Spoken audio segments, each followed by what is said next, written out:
ઝૂલવાનું કામ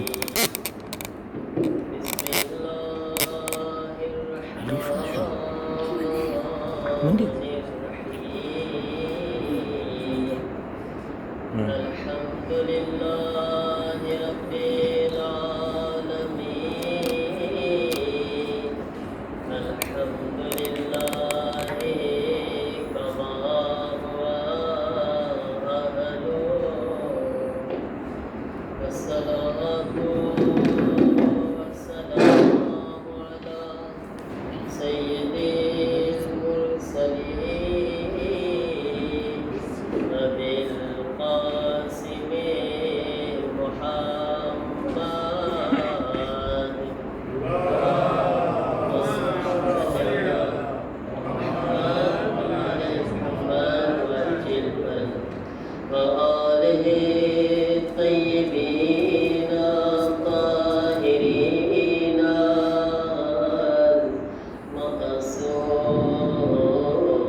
सर्वे मुहिब्बान अहले બેન અને સલામની ખિદમતમાં પેશ કરું છું અને આપણે બધા સાથે મળીને એક બાવાઝે બુલંદ સલવાતના નારાથી આપણા ઝમાનાના ઇમામની ખિદમતમાં મુબારકબાદી પેશ કરીએ. બધા સાથે મળીને બુલંદ સલવાત પડે.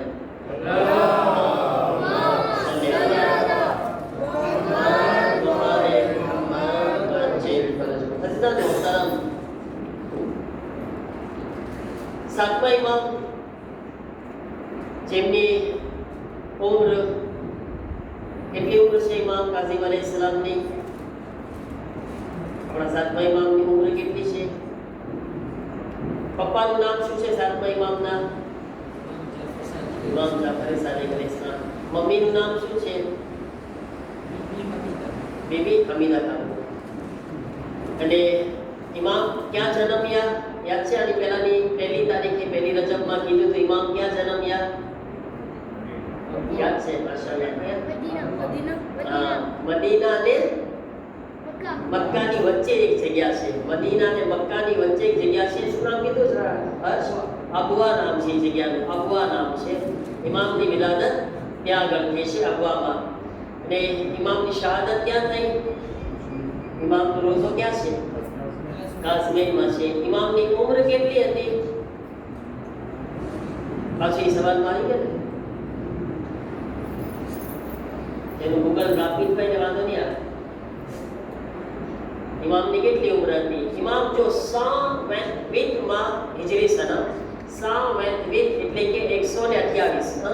ગુજરાતીમાં શું કહેવાય? 100 એટલે 100 બોલો બચ્ચા 128. એમાં જનઈમાં ઇમામ બરાબર છે. પછી 183 હિજરી સનમાં ઇમામની શહાદત થઈ. 183 એટલે ગુજરાતીમાં કેટલા કહેવાય? 183 બરાબર છે. 83 કે 83 જે કહ્યું બરાબર છે. એટલે હવે ઇમામની ઉંમર કેટલી થઈ? જે પૈસા ગણવા વાળા બધા જલ્દીથી કાઉન્ટ કરી નાખે. કેટલી થઈ? 123 અને 183 કેટલા થયા? કેટલી ઉંમર થઈ? આપણે 183 માંથી 123 કાઢી નાખીએ તો કેટલા વધે? 55. ગુજરાતીમાં કેટલા કહેવાય? 55 વર્ષ. આપણા ઇમામની ઉંમર 55 વર્ષ હતી બરાબર છે. આપણા ઇમામના ઘણા બધા લકબ છે પણ આપણે જેમ કે એક લકબ હમણાં કીધું બાબુલ હવાયત છે. ઇમામ હાજતનો દરવાજો છે. બીજા કોનો લકબ બાબુલ હવાયત છે? એક ઇમામ કાઝીમ અલૈહિસ્સલામ બરાબર છે. બીજા કોનો? હઝરત અબ્બાસ અલૈહિસ્સલામ. ત્રીજા કોનો? હઝરત અલી અસ્ગર અલૈહિસ્સલામ. ચોથા કોનો? હસન બીબી ઉમ્મુલ બનીન. હઝરત ઉમ્મુલ બનીન જે આપણે એમની વિલાદતમાં વાત કરી રહ્યા હતા. હઝરત ઉમ્મુલ બનીન બાબુલ હવાયત છે. તો હવે આપણે ઇમામના એક બીજા લકબ કે જેનાથી આપણે બધાએ હંમેશા યાદ કરે છે એ આપણે કયો લકબ છે? ઇમામ મૂસા કાઝીમ અલૈહિસ્સલામ. કાઝીમ કોઈને ખબર છે કાઝીમનો મતલબ શું થાય છે? આજે બે મજલિસ છે. હું પણ છે એક દીકરો પડે છે. કાઝીમનો મતલબ શું થાય? ગુસ્સાને પી જવા વાળો, ગુસ્સાને કંટ્રોલ કરવા વાળો. તમને એ બયાન કરું કે ઇમામ કાઝીમ અલૈહિસ્સલામ કેવા ગુસ્સાને કંટ્રોલ કરવા વાળા હતા. બહુ એક હદ હતી ઇમામની. રિવાયતમાં છે કે હદથી વધારે ઇમામ જે છે ગુસ્સા ઉપર કંટ્રોલ કરવા વાળા હતા. પણ એ પહેલા આપણે એ જાણવું જોઈએ કે ગુસ્સો છે ને ભલે ફિતરી વસ્તુ છે, હર ઇન્સાનને આવે છે. જેમ કે ઇન્સાનને ભૂખ ઇન્સાનની ફિતરી છે ને, ભૂખ ફિતરી વસ્તુ. તમે ચાહો કે ન ચાહો એ તો લાગે. શહેવત ઇન્સાનની ફિતરી વસ્તુ છે બરાબર છે. ઘણી બધી ચીજ ફિતરી છે. ગુસ્સો શું છે? ગુસ્સો એ પણ ફિતરી વસ્તુ છે. હર ઇન્સાનને આવે છે. નબીને પણ આવે છે, ઇમામને પણ આવે છે. એમ નથી કે નથી આવતો. એક ચીજ આપણે કહીએ હું ગુસ્સો નથી, હું ગુસ્સો કેમ કરું છું? કે મને ગુસ્સો આવે છે તો કરું છું. ઇમામને આવતો જ ના હોય તો ઇમામ નહોતા કરતા તો એમાં કઈ કમાલ છે? આપણે કે ઇમામને આવતો જ નહોતો તો ના કરે ને.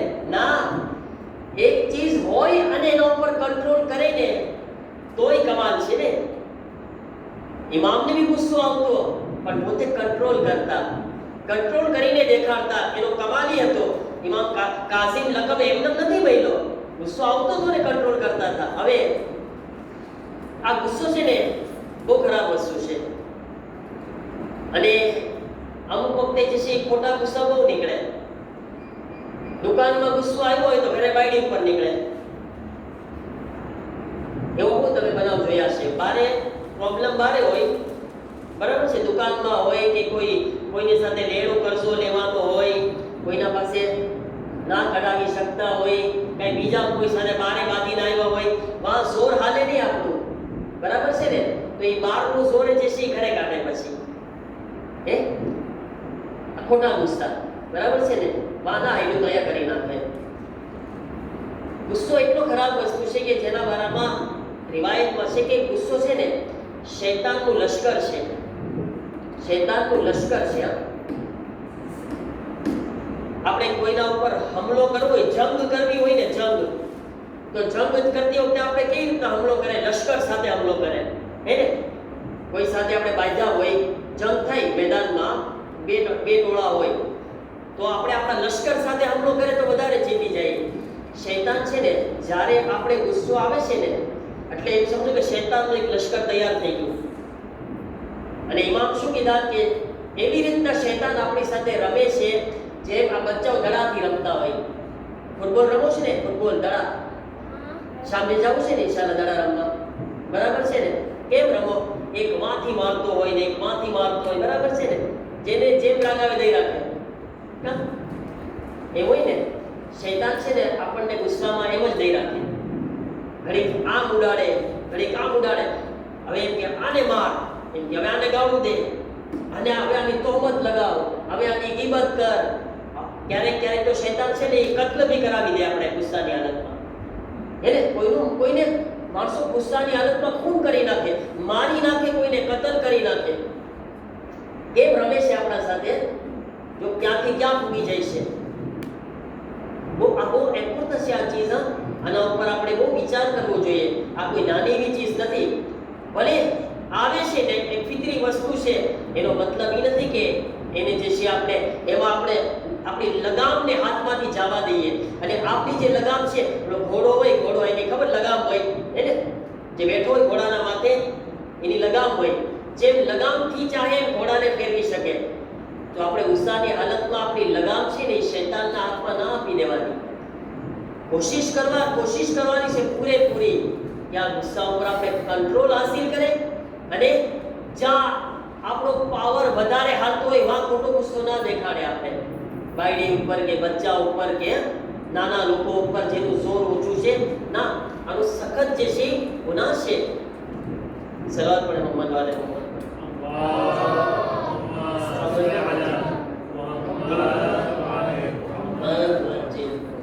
તો આ ગુસ્સાના નુકસાનાત છે. પરવરદિગારે આલમ એક નબીને શું કીધું? એક પૈગંબર પર વહી નાઝિલ કરી ખુદાવંદે આલમે. ખુદા કીધું કે એ મારા પૈગંબર, જ્યારે અગર તમે એમ ચાહતા હો, તમને એમ ખપે કે જ્યારે મને ગુસ્સો આવે તો હું તમારા ઉપર રહેમ કરું, તમને એમ ખપતું હોય ને, તો પછી જ્યારે તમને ગુસ્સો આવે ને તમે નિર્ભય થાઓ તો તમે બીજા ઉપર રહેમ કરજો. ખુદા એક નબીને વહી નાઝિલ કરી. આ બધું પૈગામ કોના માટે છે? આપણા માટે છે ને, આપણા માટે. મને તો ખપે છે ખુદા મને જન્નતમાં મોકલી દે, ખુદા મને કાંઈ અઝાબ ન થાય. હવે હું તો પાછો કેટલો, હવે આપણે બધાને ગુસ્સો આવી જાય. શું કામ? કે આપણા સાથે કોઈ આપણને ન ગમે એવું કામ કરતા હોય ને. જેમ કે આપણે દુકાનમાં આપણા માણસો છે, આપણા નોકર છે, આપણા ઘરમાં જે છે કામ કરવા વાળા છે, આ બધા આપણને ન ગમે એવું કામ કરે. હવે આપણને ના ગમે એવું કામ કરે, આપણે પરબારો, કારણ કે આપણું જોર આલે છે તો આપણે પરબારો શું કરશું? મલાકી પરબારા જે છે પેલી બંગાળી ભાષામાં આપણે દઈ રાખશું, એને ખીજાશું આપણે એને, બરાબર છે. આપણું જોર આલે છે એટલા માટે આપણે કંટ્રોલ નથી કરતા. ખુદા શું કહે છે? ખુદા કહે છે કે તમને ખપતું હોય કે હું મને ખુદાને ગુસ્સો આવે છે? એમ ના સમજો કે આપણે દુઆએ કુમૈલ પડે છે શબે જુમ્મા, તો શું કહે છે આપણે દુઆએ કુમૈલમાં કે ખુદાયા ઈ જે જહન્નમનો અઝાબ છે ને એ અઝાબ નથી, તારો ગુસ્સો છે. જેને દુઆએ કુમૈલમાં હવે ધ્યાનથી સાંભળજો જ્યારે તર્જુમો પડો. એ અઝાબ નથી, તારો ગુસ્સો છે, તું નેરવે થયો છે એટલા માટે તું આ બધું. તો ખુદાને બી ગુસ્સો આવે છે. એને આપણે જે કરે એ ખુદાને ગુસ્સો ના આવે? હા, જે મને ખપે મારો માણસ ના કરે, મારાથી નાનો કઈ ના કરે, મને ખપે એમ, તો મને તો ગુસ્સો કરવાનો હક છે. પછી ખુદા મને કે ખોટું ના બોલજે, હું ખોટું બોલું. ખુદા મને કે ગીબત ના કરજે, હું ગીબત કરું. ખુદા મને કે તહોમત ના લગાવજે, હું તહોમત નહીં લગાવું. ખુદા મને કે છે કોઈને ફટકા ના દેજે, તો હું ફટકા આપું. ખુદા મને નમાઝ માટે બોલાવે, અલ્લાહુ અકબર. ખુદાને કે મારી પાસે ટાઈમ નથી, હું બિઝી છું. ખુદા મને બોલાવે, હું ના જાઉં. એટલે હું ખુદાની કાંઈ વાત ના માનું અને મને ઉમ્મીદ એવી મોટી છે કે ખુદા મને પાછું કાંઈ નથી. હું તો એવું નથી કરતો. જે મારાથી નાના છે હું એના સામે એમ નથી કરતો. ખુદાથી મને ઉમ્મીદ છે કે ના, ખુદા મને ડિરેક્ટ જન્નત પર દાખલ કરી દે, ખુદા મને કાંઈ ના ખીજાય. બરાબર ને? ખુદા શું કહે છે કે ના, અગર તમને ખપતું હોય કે હું તમારા ઉપર રહેમ કરું, તો તમને પણ જ્યારે નેરવે થાવ ને તો બીજા ઉપર તમે રહેમ કરજો, તો હું તમારા ઉપર રહેમ કરીશ. સમજ્યા? હવે આ ગુસ્સો ચીજ છે ને, ઇન્સાન આમાં બધું કરે છે, ગુનાહ કરે છે, એને કંટ્રોલ કરવાના બી રસ્તા બતાવવામાં આવ્યા છે. એને કંટ્રોલ કરવાના કેટલા રસ્તા બતાવ્યા છે આપણને.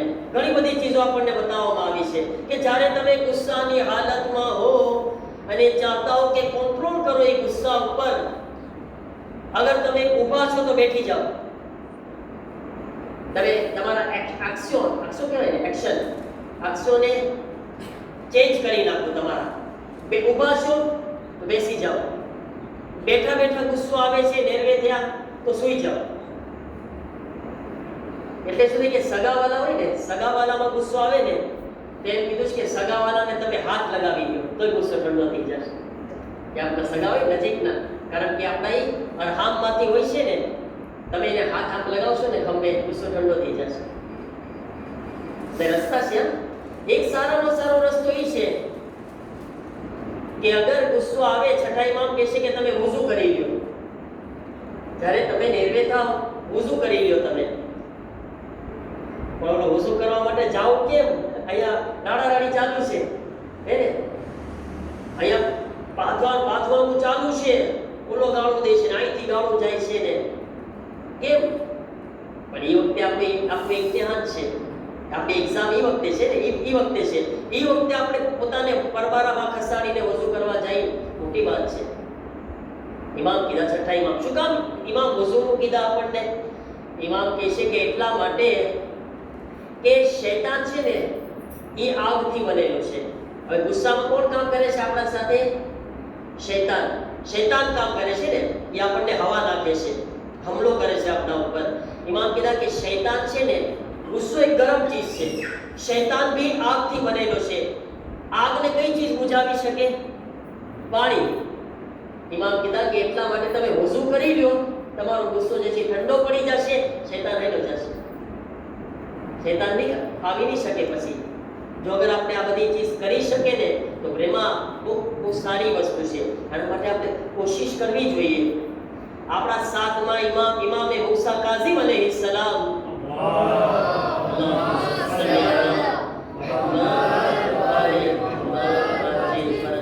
આપણા સાતમા ઇમામ છે ને, એના માટે રિવાયતોમાં છે કે પોતે હદથી વધારે ગુસ્સા ઉપર કંટ્રોલ કરવા વાળા હતા. મદીનાની અંદર જ્યારે ઇમામ રહેતા હતા તો જે મદીનાનો ગવર્નર હતો ને, એ ઇમામને બહુ હેરાન કરતો, બહુ પરેશાન કરતો.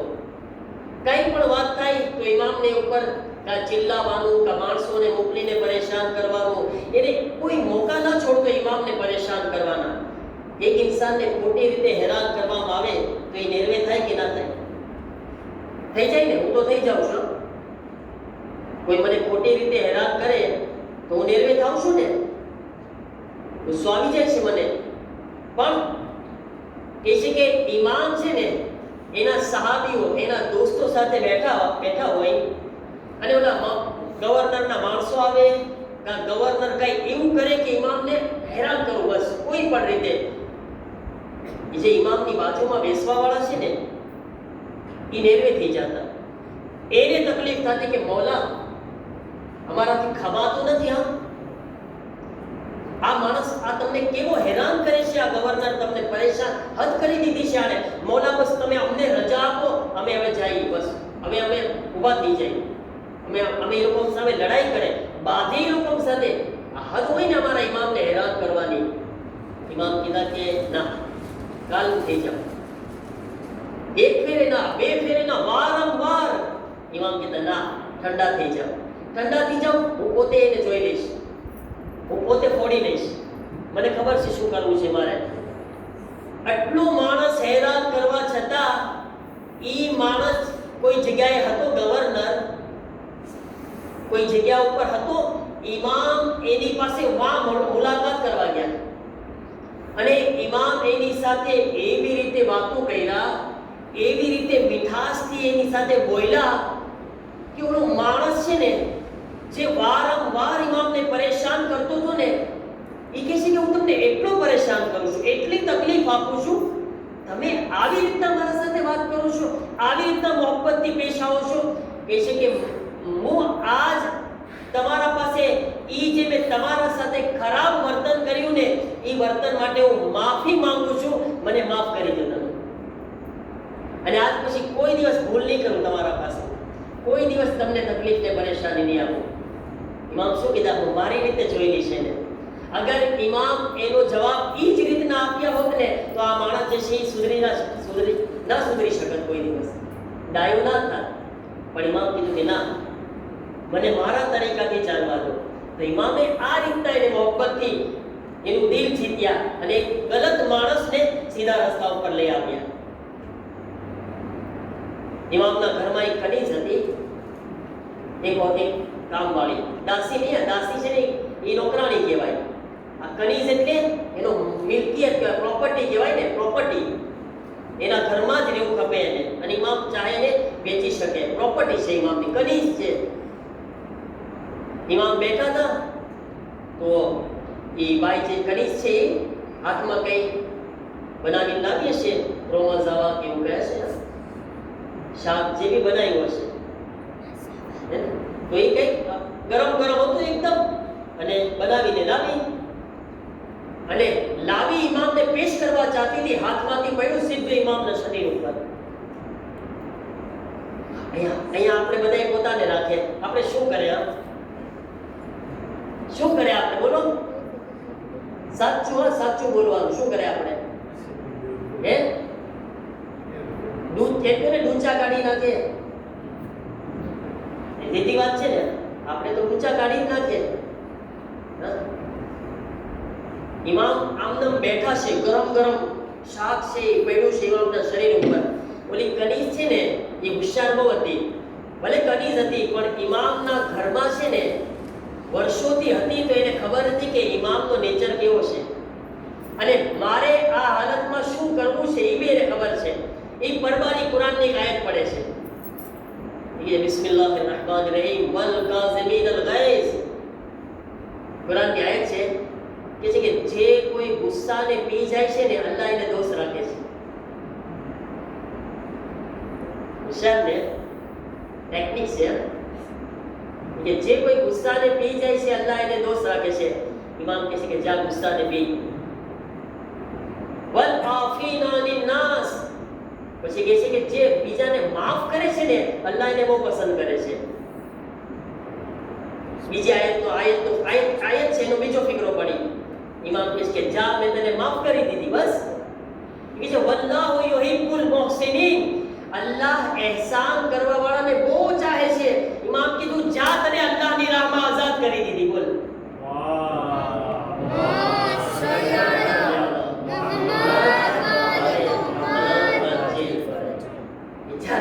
જે હાલતમાં ઇન્સાન ડૂચા કાઢવા વાળો હોય ને, એ હાલતમાં ઇમામ જશે આઝાદ કરી રહ્યા છે ખુદાની રાહમાં. એવું દિલ છે ઇમામનું. આપણા ઇમામ કેવા હતા સાચે, અને આપણને ખુશી એ વાતની છે કે આપણે કેવા ઇમામને, આપણા લીડરને, રહેબરને ઇમામ માનીએ છીએ. સાચે ફખર છે આપણને, આપણે આવા ઇમામ આપણા ઇમામ છે. ને આપણે ઇમામ બાબુલ હવાઈજની આ મહેફિલમાં બેઠા છીએ.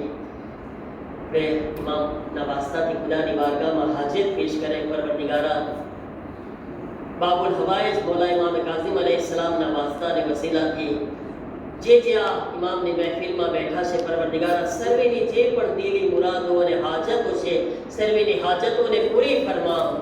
પરવરદિગારા સર્વે મુમિનીની પરેશાનીઓને દૂર ફરમાવ. ઇમામના વાસ્તાથી અમારા તમામ ગુનાહોને માફ ફરમાવ. મુમિનીની પરેશાનીઓને દૂર ફરમાવ. એ મારા કરીમ પરવરદિગાર, દુનિયામાં જ્યાં પણ ઇમામના ચાહવાવાળા છે તેઓની જાન, માલ, ઇઝ્ઝત, આબરૂની હિફાજત ફરમાવ. મકામાત મુકદ્દસાતની હિફાજત ફરમાવ. જે જવાન દીકરા અને દીકરીઓ શાદીને લાયક છે તેઓ માટે સારા રિશ્તા ફરાહમ ફરમાવ. અમારી ઓલાદની નેક તરબિયત કરવાની તૌફીક અતા ફરમાવ. બે ઓલાદને ઓલાદ અતા ફરમાવ. મુમિનીના રિસ્કમાં વધારો અને બરકત અતા ફરમાવ. જે મુમિનો મુમિનાત બીમાર છે, ખાસ કરીને ઇલ્તમાસ દુઆ કહ્યા છે, અને ખાસ કરીને મારી વાલિદાને મુકમ્મલ શિફા અતા ફરમાવ. જન્નતુલ બકીના રોઝાઓની તામીરના અસબાબ ફરાહમ ફરમાવ. ઇમામ ઝમાના અલૈહિસ્સલામના ઝુહૂરમાં જલ્દી ફરમાવ. हमने इमामना मददगारों में शामिल फरमा. रब्बना तक़ब्बल मिन्ना इन्नका अंतस समीउल अलीम.